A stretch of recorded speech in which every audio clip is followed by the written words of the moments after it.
ભલે આજે તમે દૂર છો તમારા મંદિરથી મઢોથી, તોય બોલે છે ને આઈ ને કેમ આઈ કે તમે એના છો અને એ તમારી છે.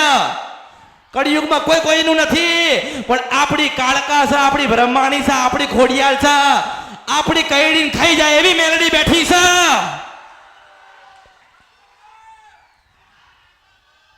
અરે મેલડી જેના ઘરે પૂજાતી હોય ને એના જીવનમાં દુઃખ ના હોય. જેના ઘરમાં મેલડીનો દીવો થતો હોય એના ઘરમાં અંધારું ના હોય.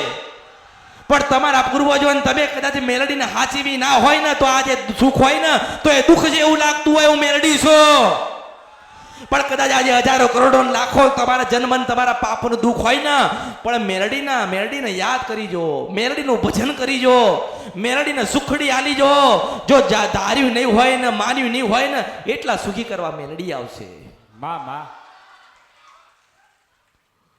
એટલે તમે તમારી માંથી અલગ પડી ગયા છો. હા માં અલગ પડી ગયા ને હા માં તમે